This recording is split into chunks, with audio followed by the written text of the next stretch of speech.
This is Democracy Now!, democracynow.org, The War and Peace Report. I'm Amy Goodman. And I'm Nermeen Sheikh. Welcome to our listeners and viewers across the country and around the world. Over the past 3 months, artists, writers, and other cultural workers in the United States and Europe have faced a backlash after expressing solidarity for Palestine as Israel has continued its relentless assault on Gaza. Talks and performances have been cancelled, artworks deinstalled, exhibits removed, and livelihoods threatened. Today we speak with 2 Palestinian American artists. One was cancelled by her own alma mater, Indiana University. The other was cancelled in Berlin. And we'll speak with a German-American Jewish Holocaust survivor who stood outside the White House for months calling for a ceasefire in Gaza. She was scheduled to speak at a number of schools in her native Hamburg, but was told her appearances were cancelled. We begin with Samia Halaby, a renowned Palestinian visual artist, activist, educator, and scholar.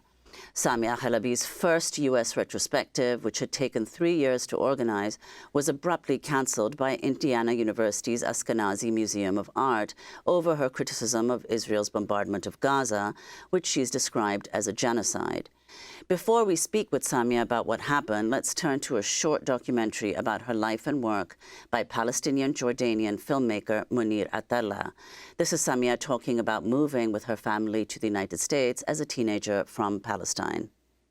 In 1951, my father and mother had come to the decision that it was safer to bring their family up in the U.S.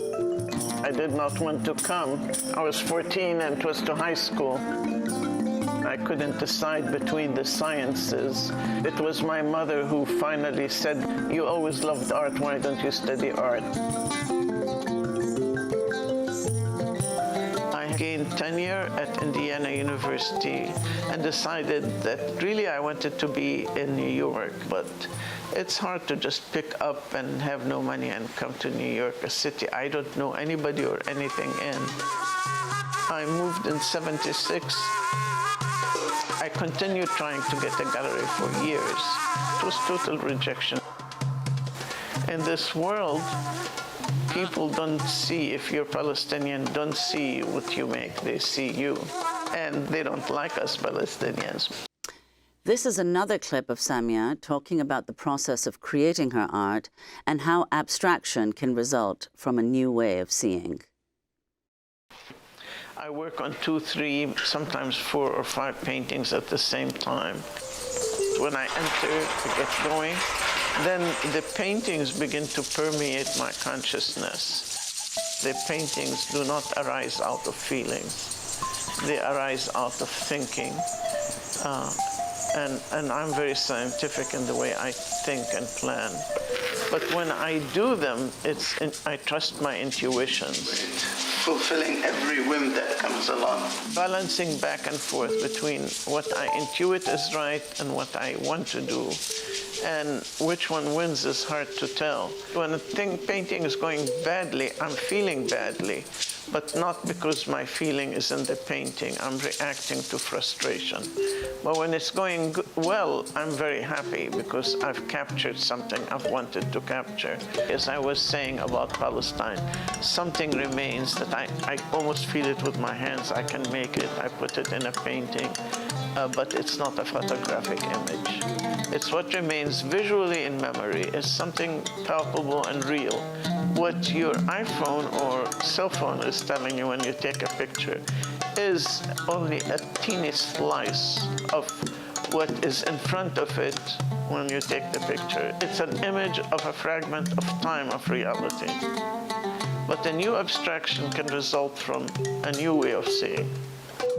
An excerpt of Samia Halaby, a video portrait, a short documentary about the Palestinian American artist's life and work. Samia Halaby's paintings are in the permanent collections of the Guggenheim Museum in New York, the National Gallery of Art in Washington, D.C., and the Art Institute of Chicago. And Samia joins us today in New York. We welcome you to Democracy Now! We've told a bit of the story, but you are one of the most prestigious Palestinian American artists in these permanent art collections around the country. You were doing this life retrospective at your alma mater, Indiana University, worked on it for 3 years, Samia. Can you tell us what happened right before it was to open? Thank you, Amy. I'm really pleased to be with you and to tell my story and tell the story of what happened, which is very important also to the community in Bloomington and Indiana. Just immediately before, after a lot of work preparing, first I heard a little rumble that someone was paying attention to the fact that I'm Palestinian. Other than that, I had expected, being an alumna and a one-time professor who had been awarded tenure, to be somewhat immune, because I knew the atmosphere in the country. And so the sudden cancellation came as a surprise. It was amazing to know that they would go ahead and act in this way when a catalog that's 1 inch thick and hardcover had been printed and delivered. Plans for the opening were being made. The artwork was picked up by the shippers. Everything was done in so beautifully, in excellent museum fashion, that suddenly, after the few days after the pickup of the paintings, I hear a very brief notice, a 2-sentence letter saying the show is canceled and the art will be returned to me. I wrote 2 letters suggesting in very friendly terms that they reverse this decision, but I have not heard a word back from them. And you know, Amy, this was a twin retrospective committed to my relationship to the Midwest. The Midwest had been a place where I had felt was my second home. I really enjoyed my education there. I arrived in the U.S. at age 14. I'm 87 now. And I remember the University of Cincinnati with a great deal of affection for the great education we received there. I remember it being an atmosphere that was very open and radical. My teachers were all inspired by the resistant painters of the time, like Ben Shahn. They were in admiration of the Industrial Union movement. The Great Depression was still in people's memory, and the professors were all very enlightened and advanced and talked a lot about academic freedom. My feeling is I wished I could bring that batch of attitudes on those professors to modern, to contemporary American education. Maybe I'm going on too long, Amy, but my feeling towards what happened to me is that the administration has lost sight of their responsibility to the community, to the students who are there.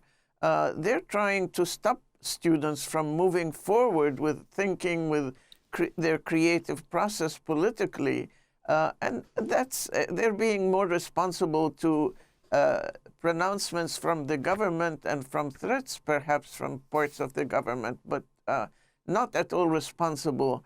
A division is taking place in their position of having administrative power, but no responsibility to the real community. I feel the repression of the students right now in the country who are the most advanced, the new partnership between the young Palestinians and all they're doing and the young Jews and all that they are doing. They're so disciplined and determined and clear thinking. I'm really in admiration for them, and I think this act of suspension, of cancellation, is as much against them as it is against me and the curator of the show. We mustn't forget about the curator, a curator beginning their career to whom this was a very important show, Elliot Reichert, who was magnificent in his, as was all the staff at the museum, magnificent in their effort. So I'm very. Samia Halaby, we'd like to get your response to the formal explanation that Indiana University, your alma mater, where you received your master's degree, the formal response that the university gave to why your show was canceled. The university provost, Rahul Srivastav, spoke at a faculty council meeting and addressed the backlash over the decision to cancel your show. He called your exhibit a, quote, potential lightning rod that could incite protests, and said that 3 months for it to be on view would require long-term security, adding, quote, I have to make a decision on keeping a program going when there is a risk of violence or a risk of other incidents. I would err on the side of caution. So, Samia Halaby, your response to that? Well, my response to that is, first of all, they never gave me a reason, and they never responded. And they never even talked to me. So I got the impression that they didn't like from a very brief phone call with the director of the museum, that one way or the other, my general attitude and support of Palestine and criticism of Israel and U.S. partnership, U.S.-Israel attacking Palestine, and especially the massacre, the unbelievable massacre in Gaza, both destruction of people and of culture, that my anger with that and my support of the Palestinians was the cause. I think this idea that they're so terrorized or frightened by me being a lightning rod and the show bringing, I think the students, to their majority, were for the show. They would have been delighted to see the show. I think this idea of a lightning rod for trouble is their imagination, their invention. It's just a propaganda, invention. I don't see that. Museums guard their work, always guard what is there, and they could have put a second guard on the show if they're so frightened. But canceling it, considering all of the grants they received, all the expenses they went through, it's just not reflective of this kind of fear. Museums all over are concerned about art. So yes, that's my reaction to that. And, I would like to say some more about what's happening in Gaza, because it connects to art.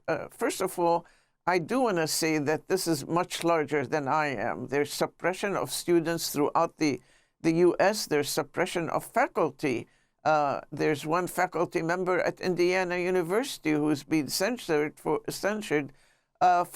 a very minor thing as an excuse for his true open-mindedness and support of young students. To me, the young students I wanted to go to that point, Samia. I'm looking at a piece in The Nation magazine. On December 15th, Indiana University suspended Professor Abdulkader Sino, a tenured faculty member who's taught at IU for almost 2 decades and who, until his suspension, was the faculty advisor of the PSC. The supposed reason for the suspension: alleged mistakes in the filing of a room reservation form to support a PSC event, a scheduled public lecture by Miko Peled, an Israeli-American IDF veteran and peace activist. I mean, this is amazing. Miko Peled is the son of General Peled, who, well-known in Israel, fought in 1948 and in the Six-Day War. Miko Peled was going to speak, and so the alleged mistakes led the administration to demand cancellation of the event 2 days before it was scheduled. They went forward anyway. It proceeded without a hitch until the administration claimed it was an unauthorized event and the professor suspended. Samia Halaby. My feeling is that they indict themselves with their own words. When they suspend someone and they say the reason is he did something made a minor mistake in filling a form requesting space for the event, it is ridiculous. You don't suspend a professor for that kind of thing, and then you create a whole range of excuses to defend the real reason. And it's similar to my case. You know, in his case, they're accusing him of misfilling a form. In my case, they're saying they're worried that my show is a lightning rod to hostile activity against the show or this discord among the students. So it doesn't make sense to me that they suspend someone who is so highly respected by the students and beloved of the students. It is unforgivable. Again, it's an indication that there is a huge gap growing between administrative layers and the government and the students, professors, workers, staff, and general population in this country. You see it very clearly. You see huge demonstrations, not only in the US, but all over the world. And this whole disregard of governments to what the people are asking for is in miniature form taking place at Indiana University. And it is this very thing I'm talking about, this division in the minds of administrators, that they no longer owe anything to the students and to the faculty or to an open atmosphere of learning and discourse, as though disagreement, differences of opinion is a negative thing. It is a kind of attempted mind control. You know, you can only think that way and then you're okay and you can be a student. But if you want to discourse and see other points of view, you're not allowed. So it's very backward, very backward.